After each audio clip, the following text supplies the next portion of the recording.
আজ রাতের রেসিপি আলুর দম আর পরোটা। কড়া গরম হয়ে গেছে, তেল দিয়েছি, জিরে ফোড়ন দিয়েছি, সিদ্ধ করে রাখা আলুগুলো একটু ভাজা ভাজা করে নেব।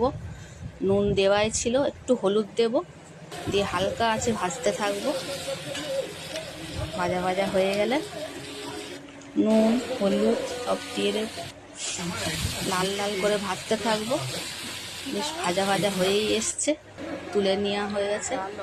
তেল দিয়েছি, জিরে ফোড়ন দিয়েছি, টমেটো আদা কাঁচা লঙ্কা কুচিয়ে রেখেছিলাম সেটা তেলের ওপরে দিয়ে দিলাম, দিয়ে নাড়তে থাকবো। একটু নরম নরম হওয়া অপেক্ষা করবো, তার জন্য একটু নুন দেব, হলুদ দেব, একটু চাপা দিয়ে রাখলাম। নরম হয়ে গেছে, জিরে দিয়ে দিলাম, জিরে দিয়ে আবার একটু কষতে থাকবো। নাড়াচাড়া নাড়াচাড়া হয়ে গেলে ভেজে রাখা আলুগুলো আবার দিয়ে দেব, দিয়ে আবার আলুটাকে কষতে থাকবো। বেশ মশলা নরম হয়ে গেছে দেখুন। হ্যাঁ, আলুগুলো এবার ভাজা দিয়ে দিলাম, দিয়ে আবার নাড়তে থাকবো। নাড়াচাড়া হয়ে গেছে, এবার জল দেব, চিনিটা দেব, চিনি দেওয়া হয়ে গেলে জলটা দেব। জল দিয়ে খুব সামান্যই জল দেবো, বেশি জল দেবো না, সিদ্ধ করে রাখা আলু।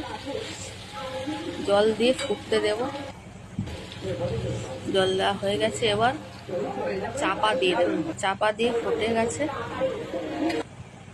এবার কুচনো ধনে পাতাগুলো দিয়ে দেবো ওপর থেকে, তারপর ভাজা মশলাটা দিয়ে দেবো। দেওয়া হয়ে গেছে, আলুর দম আমার কমপ্লিট।